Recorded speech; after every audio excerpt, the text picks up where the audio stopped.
तो दोस्तों finally India को पहली जीत मिल गई है। श्रेयस अय्यर को पहली जीत मिल गई है अपने कैप्टनसी में। जैसे कि जिम्बाब्वे के खिलाफ इंडिया की सीरीज शुरू हुई थी। अब सबसे ज्यादा बात तो यह कि पाकिस्तानी कहते हैं जोकर। अब वो खामोश हो गए, मुझे कब से टैं टैं कर रहे थे कि इंडिया हारेगा, जिम्बाब्वे कड़ी टक्कर देगा, इंडिया को बड़ी आसानी से हरा देगा। इन कमों को पता क्या लगता है? आपको याद होगा, तकरीबन 3-4 साल पहले इनकी टीम जिम्बाब्वे में गई थी। वहां पर क्या हुआ था, जिम्बाब्वे की टीम ने शायद इससे 5-7 रन कम ही बनाए थे, यानी कि उन्होंने 120-22 रन बनाए थे उन्होंने वहां पर। तो इनकी टीम पूरी की पूरी 99 पर सिमट गई थी। इनका प्रीमियम बोले बैट्समैन जिसको कहते हैं, प्रीमियम बॉलर जिसको कहते हैं, शाहीन साहब, ये सारे उनके अंदर थे। वो उसके उसके बावजूद भी इनकी टीम 99 पर सिमट गई थी। और दूसरा जो बात रही इसके मैच के अंदर, इस मैच के अंदर दूसरी बात यही रही दोस्तों कि जो सबसे ज्यादा ट्रोल कर रहे थे वैभव सूर्यवंशी को, उसको बहुत ज्यादा खरी खरी बोल रहे थे, जैसे तनवीर अहमद जैसे भौंक रहे थे उसके ऊपर कि हाँ वो तो कुछ नहीं है, वो तो वैसा आईपीएल का बढ़िया, आईपीएल का बढ़िया, आईपीएल का टैलेंट ऐसे वैसे है। जाने के वो एक एक शॉट ऐसे मार रहा जैसे जैसे पाकिस्तानी के मुंह पर चमाट मार रहा हो, इतनी जोर जोर से शॉट मार रहा था वो, इतने लंबे लंबे छक्के मार रहा था। उसने मात्र 17-18 गेंद में अपनी 50 पूरी कर ली थी। वो 19वीं गेंद पर आउट हुए हैं वो। आउट होने वाली उसकी 19वीं गेंद थी जिस पर आउट हुए हैं वो। लेकिन इनकी पाकिस्तानी की बोलती बंद कर दिया। अब इनके दिल को शांति आ गई होगी। अब ये रो रहे होंगे क्योंकि अब ये कितने दिन से कंटेंट बेच रहे थे अपने इंडिया की बुराई कर कर कि इंडिया हार जाएगी। कभी गंभीर के ऊपर भौंक लिए, कभी इंडिया के ऊपर भौंक लिए, कभी जयशाह के ऊपर भौंक लिए, कभी कहते हैं ये फ्लैट बुली है, कभी कहते हैं ऐसा है वैसा है, कभी तनवीर जैसा कुत्ते बिल्ली तरह भौंकने लग जाता कि यहाँ ये तो कुछ नहीं कर पाएंगे। आप ये पूरा चाट रहे होंगे। वैसे अभी भी इनको चैन नहीं है, जब भी इनको ऐसा लगता है कि जिम्बाब्वे 2 मैच में से आखिरी 2 मैच जीतेगा, अगर ये इंडिया अगला मैच जीत गया तो ये बोलेंगे आखिरी मैच जीतेगा। अब कोई ना कोई मैच तो टीम इसमें से हारेगी। जिम्बाब्वे के अंदर लास्ट टाइम भी जब शायद शुभमन गिल, पता नहीं सूर्य कुमार यादव कैप्टन बन के गए थे, तब भी वहां पर एक मैच इंडिया हारी। वहां पर 5 T20 मैच हुए थे, उसके बाद 4-1 से इंडिया जीता था वो सीरीज। लेकिन एक आधा मैच तो इंडिया इसमें भी हार सकता है। मैं ऐसा नहीं कहता इंडिया 3-0 से जीते, लेकिन 3-0 से जीते तो अच्छा है। हम तो चाहते हैं 3-0 से जीत जाए, लेकिन 3-0 से मुश्किल है कि 3-0 से जीतना, क्योंकि जिम्बाब्वे कहीं ना कहीं तो विकेट में छेड़छाड़ करेगा जो इंडिया के खिलाफ जाएगा, जो विकेट का जो हालात है। अगर हम बात करें इस जिम्बाब्वे यानी कि पूरे मैच की बात करें हम, तो जैसे आप सब लोग जानते हैं कि इंडिया की टीम ने मैच जीता। श्रेयस अय्यर टॉस को भी नहीं हार रहे लेकिन मैच हार रहे, लेकिन आज तक टॉस के साथ मैच भी जीत गए। बात करें हम जिम्बाब्वे को, जैसे उन्होंने बल्लेबाजी का न्योता दिया, उनका उनका ब्रायन बैनेट उसको पहली गेंद पर चलता गया मयंक यादव तो ऐसे बॉल कर रहा था जैसे उसकी बॉल ना इतनी स्पीड गन की तरह तैर रही थी हवा में, जैसे ना उनको कुछ समझ नहीं आ रहा था। यानी कि पहली बॉल पर, मैच की पहली बॉल कर इनका 0 पर विकेट गिरा। उनके बाद बैन कर्न, उनको प्रिंस यादव ने आउट किया उसको।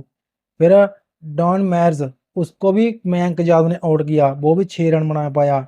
सिकंदर रजा जो बड़े बड़े बयान दे रहा था, बड़े बड़े बयान दाग रहा था इंडिया के ऊपर, हम इंडिया को हरा देंगे, ऐसा कर देंगे, वैसा कर देंगे, इंडिया को हम कड़ी टक्कर देंगे, इंडिया हमसे ऐसे नहीं जीत सकता। और उसकी सारी पिद्दी फिस हो गया है। तो वह सियालकोट का पाकिस्तानी ब्लड है ना, वो है तो उन्हीं का ही ब्लड वो। तो वो पाकिस्तानी भाषा में बात कर रहा था, उसको आज पाकिस्तानी भाषा में चुप करा दिया है। उसको शिवम दुबे ने लेडुबे, इंडिया का पार्ट टाइमर बहुत लेडुबे, इसको ये इतनी बड़ी बड़ी बातें कर रहा है जैसे पता नहीं कितने कितने रन ठोक देगा ये भी। मैं हर किसी के ऊपर छक्के लगाऊंगा, पता नहीं मैं क्या कर दूंगा, पता नहीं 200 रन बना दूंगा। इतनी बड़ी बड़ी बातें कर रहा है। पार्ट टाइम शिवम दुबे से आउट हो गया ये। इसके बाद इनकी इज्जत जाई रेयान बुरी ने, जो 26 रन बनाए जैसे 35 गेंद में। उसके बाद माधवीरे माधवीरे उसने 39 रन बनाए, यानी कि इनके एक बैट्समैन का 114 और एक का 135 है, बाकी सारे 100 के नीचे नीचे आउट हुआ है स्ट्राइक रेट के अंदर।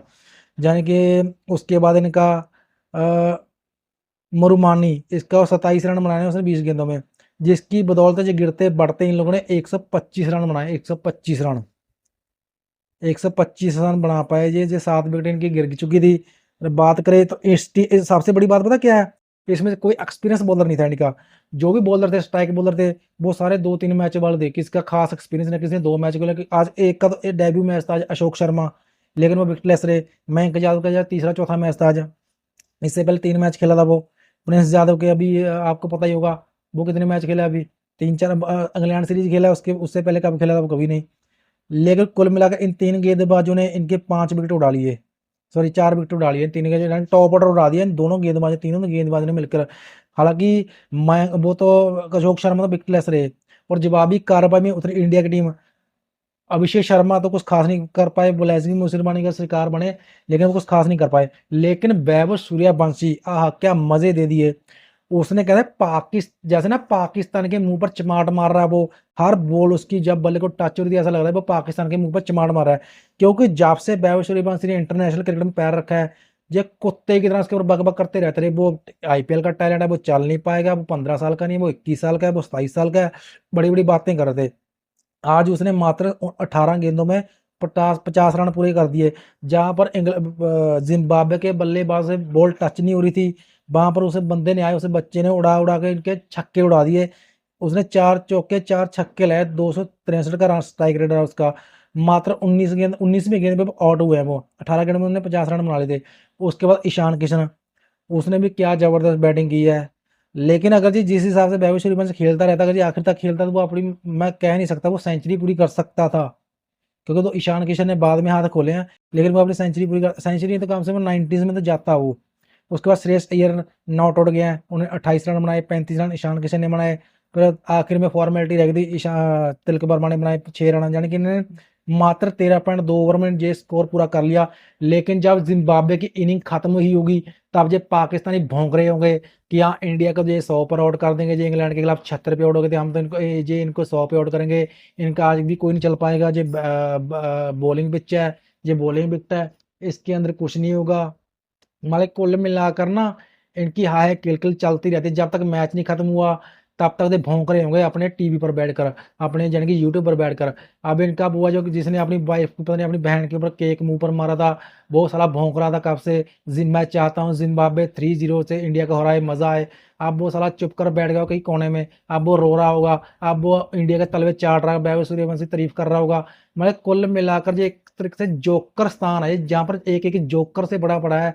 चाहे वो तनवीर अहमद हो, चाहे फुरकान टट्टी हो, चाहे वो इनका वो उसका मेरे को नाम ही नहीं पता क्या है वो। बाकी इनके बासित अली जैसे हैं, वो थोड़ा मोड़ा तारीफ करेंगे इंडिया को, क्योंकि उनको पता है वो बड़े सोरे यूट्यूबर हैं, वो उनकी तारीफ कर उनको मिलेगा। वो इंडिया की बुराई करें तब उनको क्या मिलेगा, तो वो इंडिया के तलवे चाट रहे होंगे। लेकिन कुल मिलाकर ये बात है दोस्तों कि इंडिया की यानी कि इंडिया को और श्रेयस अय्यर को अपनी पहली जीत मिल चुकी है। उनको 7 मैचों बाद अपनी पहली जीत मिली है। आई होप, हम चाहते हैं कि इंडिया सीरीज जीते आगे, क्योंकि इंडिया का आगे जो टूर है इंडिया के अंदर ही है। सितंबर में उन्होंने खेलनी है सॉरी अफगानिस्तान के साथ 3 मैचों की दिल्ली के अंदर सीरीज खेलनी है। हम चाहते हैं वो भी जीते, अब इंडिया हर मैच जीते, तब जाकर श्रेयस अय्यर की। और मेन बात ये बात रही दोस्तों कि लक्ष्मण ने क्या कोचिंग की है। मतलब कि कमेंटेटर भी उनकी तारीफ कर रहे थे कि वो गंभीर की तरह कोई ना अपने चेहरे पर कोई तनाव नहीं लेकर वो साइड में बैठ रहे, रिलैक्स होकर बैठे थे। जब कोच रिलैक्स होता है ना तो खिलाड़ियों को अपने आप कहते हैं खिलाड़ियों के अंदर कॉन्फिडेंस आता है। लेकिन गंभीर तो इतनी छेड़छाड़ करते हैं टीम को। मैं जानता हूँ वो आप भी इस टीम के साथ छेड़छाड़ करते वो कोच होते रहे, लेकिन वो अब नहीं है, हम उसकी बात क्यों करें। लक्ष्मण एज ए कोच सबसे सक्सेसफुल कोच है, उसके अंडर हम कोई भी सीरीज ना रहे। पार्ट टाइम कब से कोच बन रहा है, लगभग 3-4 साल से पार्ट टाइम कोच बनकर जा रहा है वो। मैं रात भी आपको वीडियो में बताया था कि वो राहुल द्राविड़ के बाद सबसे ज्यादा भरोसेमंद कोच लगते हैं मेरे को, जो सबसे शांत कूल एंड काम है, ना वो किसी हैंकी पैंकी में रहते हैं। ये लक्ष्मण की एज ए कोच सक्सेसफुल है। अब मेरे को लगता है गंभीर के बाद लक्ष्मणी कोच बनेंगे, हो सकता है अभी अभी वो टेस्ट के कोच भी बन सकते हैं, जैसे श्रीलंका के अंदर जाना है टीम ने। तो दोस्तों ये तो बात की है, लेकिन हम बात कर रहे हैं आज के मैच की। इंडिया की टीम ने जिम्बाब्वे को ठोक दिया है और अपने पुराने पाप लगभग धो लिया है। बाकी आपको हमारी वीडियो कैसे लगी, आपने कमेंट बॉक्स से जरूर करना। वीडियो पसंद है वीडियो को लाइक शेयर, हमारे चैनल को सब्सक्राइब करना दोस्तों। जय हिंद दोस्तों।